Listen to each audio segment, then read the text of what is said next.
Hello नमस्ते guys, मलाई कस्तो देखाएको छ भन्नु त साथीहरू। यहाँ हेर्नु त फर्सीको मुन्टा केराउनु भएको फर्सीको मुन्टा कस्तो लाग्यो। मेरो रियल फेस हेर्नु नि, यहाँ कस्तो यत्रो यत्रो गाला छ ठुल्ठुलो। हेर त साथीहरू कस्तो राम्रो फर्सीको मुन्टा दिदीले ल्याइदिनु भएको बसरबाट है। के लाग्यो तपाईँहरूलाई हेर्नु फर्सीको मुन्टा? तपाईँहरूले खानुभयो कि भएन? हामीले चाहिँ किनेर भयो भने खान पाउँछ आफ्नो बारीमा। त कता कता बारी चाहिँ छन चाहिँ छ, कता कता छ ठाउँमा छ क्या ठाउँमा, तर यहाँ किनेर खानु पर्ने हुन्छ साथीहरू। तपाईँहरू चाहिँ फर्सीको मुन्टा खानुहुन्छ कि हुँदैन? मलाई फर्सीको मुन्टा चाहिँ मिठो लाग्छ, केलाउनु चाहिँ साह्रै अल्छी लाग्छ साथीहरू। किन यस्तो भयो? बाहिर चाहिँ हेर्नु न, बाहिर चाहिँ ब्याकग्राउन्डमा चाहिँ डोजर कराएर डोजर चाहिँ ढल बनाउनु लागेको थिएँ साथीहरू। झ्याउ झ्याउ झ्याउ झ्याउ छ, त्यही भएको भएर यसो खेलाइ खुलाइ गरेर के हो, माछा मात्र खाएर हुँदैन, फर्सीको मुन्टा नि खानु पर्यो, तरकारीहरू।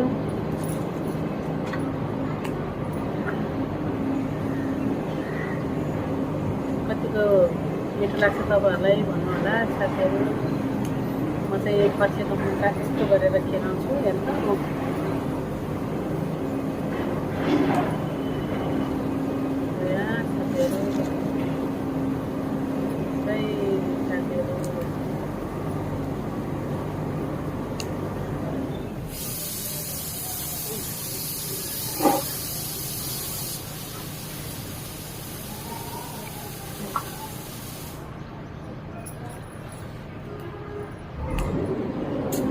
ब्याकग्राउन्डबाट यो कस्तो कराएको कि डोजहरू दिनभरि यत्तिकै हो, दिनभरि यति कराउँछ अरे। पसलमा गयो त्यत्तिकै झ्याउ झ्याउ कराउँछ, पछाडि आयो त्यत्तिकै झ्याउ झ्याउ कराउँछ। यो अहिले जतासुकै डोजर चल्नेको हेड लागेको रहेछ कि हेडवटामा पनि।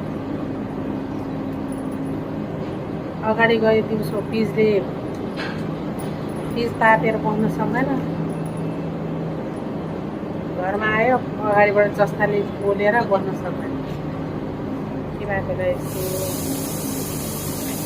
यहाँ फर्सीको मुन्टा त कस्तो राम्रो छ, राम्रो गलिलो छ।